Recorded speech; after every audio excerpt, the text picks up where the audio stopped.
বাংলাদেশের বিমান দুর্ঘটনায় মৃত্যু আরো এক ছাত্রের। মৃত ছাত্রের নাম মেহতাব উদ্দিন। মেহতাব 14 বছর বয়সী সপ্তম শ্রেণীর ছাত্র।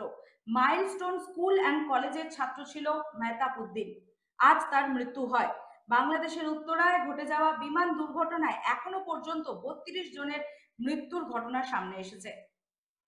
বাংলাদেশের রাজধানীর উত্তরায় দিয়াবাড়ির মাইলস্টোন স্কুল অ্যান্ড কলেজের বিমান দুর্ঘটনায় 14 বছর বয়সী মাহতাব উদ্দিনের আজ মৃত্যু হয়। বৃহস্পতিবার দুপুর 1:50 জাতীয় বার্ন ও প্লাস্টিক সার্জারি ইনস্টিটিউটের নিবিড় পরিচর্যা কেন্দ্রে তার মৃত্যু হয় বলে জানা গিয়েছে।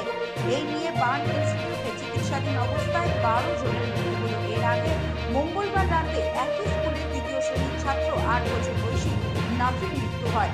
ইনস্টিটিউটের আবাসিক সার্জন ডক্টর শাওন বিন রহমান বলেন, শরীরের 85% পুড়ে গিয়েছিল। শুরু থেকেই মাহতাবের অবস্থা ছিল সংকটজনক। তাকে সারিয়ে তুলতে সব রকম চেষ্টা চালানো হয়।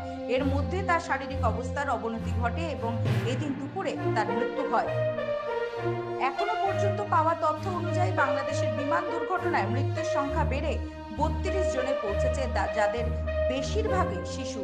আহত ও দগ্ধ 57 জন এখনো ঢাকা মেডিকেল কলেজে হাসপাতালে বা ইনস্টিটিউটে চিকিৎসাধীন। ঢাকার সম্মিলিত সামরিক হাসপাতাল সহ বিভিন্ন হাসপাতালে চিকিৎসাধীন আছেন তারা। তাদের মধ্যে 8 জনের অবস্থা আশঙ্কাজনক। এর আগে মঙ্গলবার এক বিজ্ঞপ্তিতে দেশটির আন্তঃবাহিনী জনসংযোগ পরিদপ্তর জানায়, রাজধানীর উত্তরায় মাইলস্টোন স্কুল অ্যান্ড কলেজে বিমান বাহিনীর প্রশিক্ষণ বিমান বিধ্বস্তের ঘটনায় নিহতের সংখ্যা বেড়ে 31 জনে পৌঁছেছে।